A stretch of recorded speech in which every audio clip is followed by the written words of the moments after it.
Every year in Long Beach, California, 1.986 miles of the streets around the convention center are turned into racetrack for the Long Beach Grand Prix. Now, we can't drive an actual race car at speeds of up to 190 miles per hour on the course itself, but we can throw our very own Tim Stevens into a simulator and me into a Lexus IS 500 and see just how fast it is for regular cars and how fast it is for the big guns. Starting line is in the middle of East Shoreline Drive at Marina Green Park, heading to the first lefty onto Aquarium Way. Go around the traffic circle and to a right-hand turn, and then another right-hander back onto West Shoreline Drive. Truck on down until South Pine Avenue and Hangalooie, then a right onto East Seaside Way. The next right takes drivers through a parking lot with a bit of a left-hand sweeper, leading to a hairpin right, putting the cars back on East Shoreline Drive and across the finish line. And I'm going to show you what the course is like on just a regular everyday workday. And go!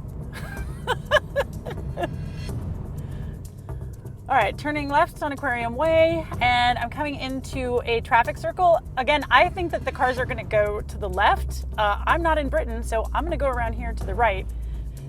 Taking a right-hand turn on this little access road here, and then I'm going to go right back to Shoreline Drive. Ooh, I got a green light. Perfection, but I'm trying to keep it to the speed limit.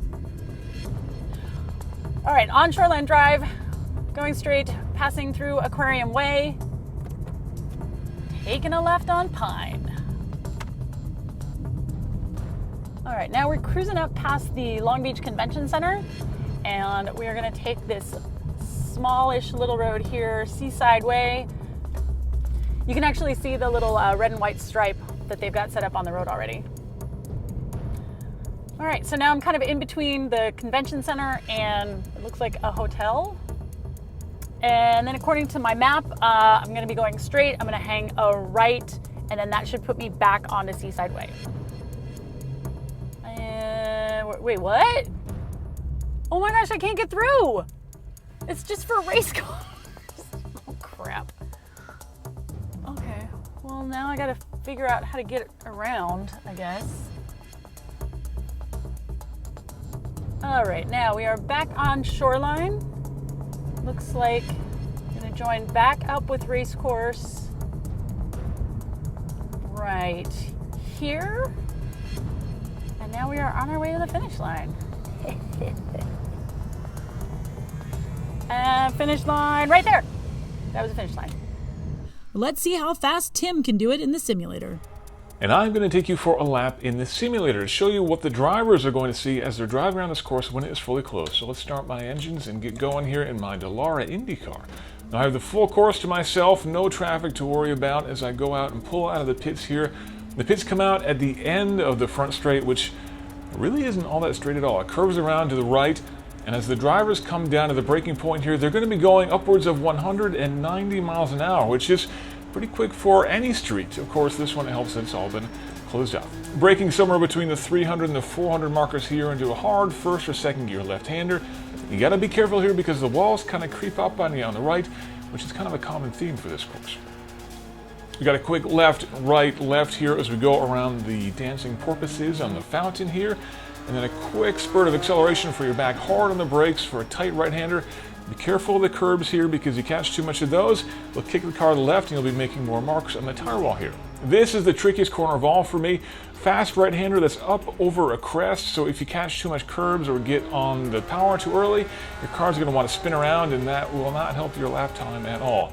Nice little bit of acceleration here as we go into a downhill left-hander. This is a fast corner leading on to the widest part of the course outside of the convention center here. You want to take advantage of all the width of the track to go full to the right and then back to the left again. Get as much speed as you can. And a nice line here as we take this flowing right-hander into a very narrow part of the course. This is my favorite part of the course because we've got so many pedestrian bridges as we go past the Performing Arts Center. All these trees and everything else here gives you a really good sensation of speed through one of the quickest parts of the course, upwards of 150 miles an hour here before you harden the brakes into this, which is a very technical part of the course. There's this double apex left-hander here that you're tempted to carry a little too much speed into, but you got to be careful because you have the tightest corner on this track, and indeed one of the tightest corners of the entire IndyCar season right here. A hairpin right-hander that is very important in this course because it leads you back onto the front straight. Now, don't go thinking that because Tim put down a 1 minute 12 lap time, you can do the same. This is a Grand Prix track for just 1 weekend a year. Catch the Long Beach Grand Prix September 24th through 26th. It's 3 full days of racing on one killer track. All right, do you guys like these city road courses, or are you more like a track person, where it's all really controlled all the time? Let me know in the comments, and as always, like and subscribe.